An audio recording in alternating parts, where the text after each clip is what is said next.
Udupi Kasaragod 400 KV high tension ವಿದ್ಯುತ್ ಮಾರ್ಗಕ್ಕೆ ವಿರೋಧ ವ್ಯಕ್ತವಾಗಿದ್ದು ರೈತರ ಹೋರಾಟಕ್ಕೆ ರಮನಾಥ್ ರೈ ಬೆಂಬಲ ಸೂಚಿಸಿದ್ದಾರೆ.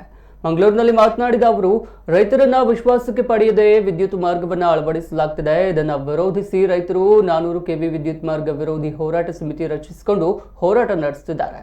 ಸರ್ವೆ ನಡೆಸಲು ಅವಕಾಶ ನೀಡುತ್ತಿಲ್ಲ. ಇದು ಸಂಪತ್ತು ಉಳಿಸುವ ಹೋರಾಟ ಮಾತ್ರವಲ್ಲ, ಕೃಷಿಕರ ಜೀವನ್ಮರಣದ ಹೋರಾಟ ಎಂದರು.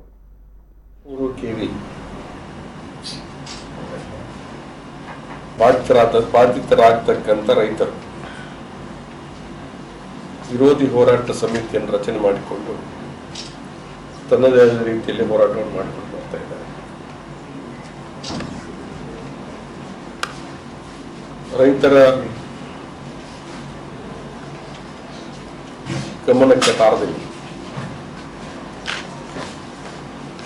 ರೈತರನ್ನ ವಿಶ್ವಾಸ ಇಟ್ಟುಕೊಳ್ಳದೆ UGC ಭೂಗತ ಕೇಬಲ್ ಅನ್ನು ಹಾಕೊಂಡು ಹೋದ್ರೆ ಸ್ವಲ್ಪ ಆರ್ಥಿಕ ಹೊರೆ ಜಾಸ್ತಿ ಆಗುತ್ತೆ.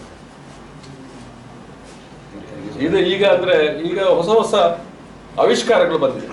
ಆ ಕೇಬಲ್ ಅಂಡರ್ಗ್ರೌಂಡ್ ಅಲ್ಲಿ ಹೋದ್ರೆ ಯಾವುದೇ ಸಮಸ್ಯೆ ಇಲ್ಲ. ಅದನ್ನ ಸಮುದ್ರ ಬದಿಯಲ್ಲಿ ಹೋದ್ರೂ ಕೂಡ ಅವಕಾಶಗಳಿದೆ.